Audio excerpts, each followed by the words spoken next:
سلام. امروز میخوایم در مورد یه موضوع خیلی حیاتی صحبت کنیم. موضوعی که میتونه کسب و کار خدمات خودروی شما رو متحول کنه. فرض کنید مشتری شما توی موقعیت اضطراری گیر کرده. چطوری میتونه شما رو پیدا کنه؟ همین لحظه است که یه مشتری بالقوه میتونه تبدیل بشه به یه مشتری دائمی. یه لحظه خودتون رو جای اون مشتری بذارید. ماشینتون کنار جاده خراب شده. جایی که اصلا نمیشناسید. اولین کاری که میکنید چیه؟ تو اون لحظه پر از استرس اولین فکری که به ذهنتون میرسه چیه؟ دقیقاً همینجاست که کسب و کار شما میتونه نقشه قهرمان رو بازی کنه.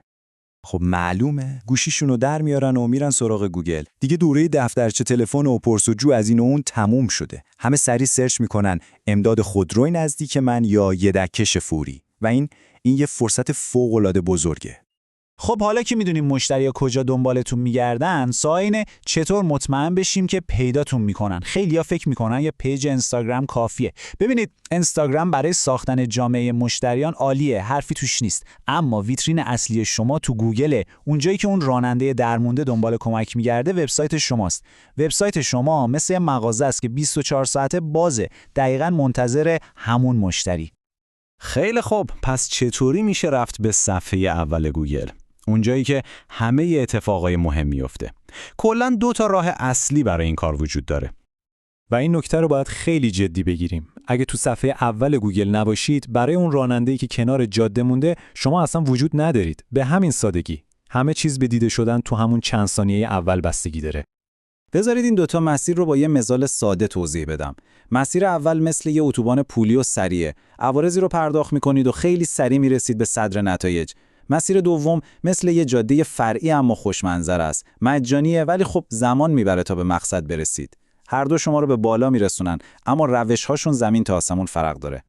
اول از همه بریم سراغ همون مسیر سریع، یعنی تبلیغات گوگل یا گوگل ادز. این راه حل فوری برای کسب و کارهاییه که میخوان همین امروز مشتری داشته باشن. خب این تبلیغات چطوری کار میکنه؟ خیلی ساده است. اول شما یه بودجه مشخص میکنید. بعد برای هر کلیکی که روی لینکتون میشه یه مبلغی پیشنهاد میدید. اگه پیشنهادتون از رقبای دیگه بالاتر باشه، بالاتر از اونها نشون داده میشید. و بهترین قسمتش اینه که بودجه شما فقط و فقط وقتی کم میشه که یه نفر واقعا روی تبلیغ شما کلیک کنه. خب پس مزیت اصلیش چیه؟ سرعت.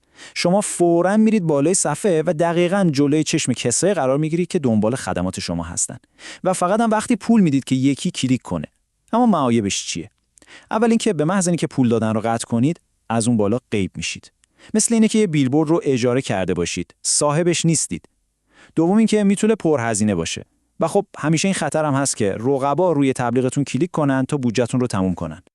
خیلی خوب، حالا بریم سراغ اون جاده خوشمنظره. راه دوم یعنی بهینه‌سازی برای موتورهای جستجو یا همون SEO. این یکی یه استراتژی بلند مدت و پایداره.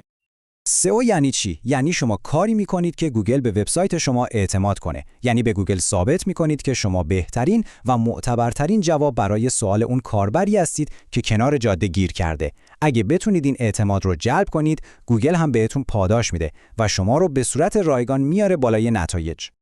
اما یه نکته خیلی مهم وجود داره. ساختن این اعتماد زمان بره. یعنی نباید انتظار داشته باشید که یک شبه معجزه بشه. معمولاً بین 3 تا 6 ماه طول میکشه تا نتایج واقعی رو ببینید و سایتتون بیاد بالا. SEO یه جور سرمایه گذاری برای آینده کسب و کارتونه. بزرگترین مزیت SEO اینه که وقتی به اون بالا رسیدید، دیگه هر کلیکی که میگیرید کاملا رایگانه. اون جایگاه مال خودتونه، اجاره‌ای نیست. تازه مردم هم معمولاً به نتایج طبیعی بیشتر از تبلیغات اعتماد میکنن. اما عیبش چیه؟ خب همونطور که گفتم خیلی کنده. حداقل 3 تا 6 ماه زمان میبره و یه سرمایه‌گذاری اولیه هم برای بهینه‌سازی سایت نیازه.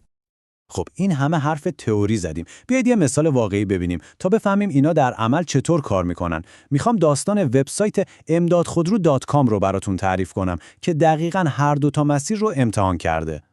این وبسایت با یه هدف خیلی مشخص شروع به کار کرد. گرفتن تماس فوری. برای همین مستقیم رفت سراغ مسیر سریع، یعنی تبلیغات گوگل. اما اینجا داستان جالب میشه. اولش فقط یه سایت تک صفحه‌ای ساده برای تبلیغات درست کردن. ولی گوگل برای تایید تبلیغاشون ازشون خواست که صفحات دیگه‌ای مثل درباره ما و تماس با ما هم اضافه کنن تا سایت معتبرتر به نظر بیاد. همین باعث شد سایتشون کاملتر بشه. بعد از یه مدت تمرکزشون رو عوض کردن و شروع کردن به سرمایه گذاری روی سئو تا بتونن در بلند مدت ترافیک رایگان به دست بیارن. و حالا نتیجه. این نمودار نتایج سایت رو فقط در طول 3 ماه نشون میده. اون ستون اول تعداد دفعاتیه که سایت توی نتایج جستجو دیده شده و ستون دوم که خیلی مهمتره تعداد کلیک‌های واقعیه که مردم روی سایت کردن. فکرشو بکنید، همه این بازدیدها کاملا رایگان بودن. این یعنی قدرت واقعی سئو. اما یه نکته طلایی تو داستان موفقیت این سایت هست. یه چیز خیلی کوچیک که تفاوت بزرگی ایجاد کرد و فقط هم مربوط به سئو یا تبلیغات نبود.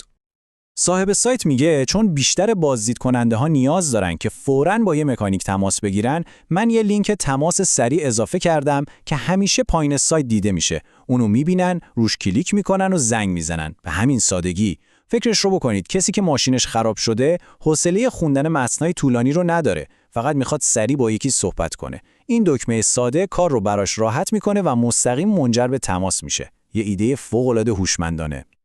و در نهایت این سوال را از خودتون بپرسید. آیا کسب و کار شما برای اولین تماس از طرف گوگل آماده است؟ وقتی اون راننده درمونده گوشیش رو در میاره و دنبال کمک میگرده، آیا شما اونجا هستی تا پیداتون کنه؟ چه با مسیر سریع تبلیغات، چه با مسیر پایدار سئو، مهم اینه که برای اون لحظه حیاتی آماده باشید. آینده کسب و کارتون میتونه به همین یک کلیک بستگی داشته باشه.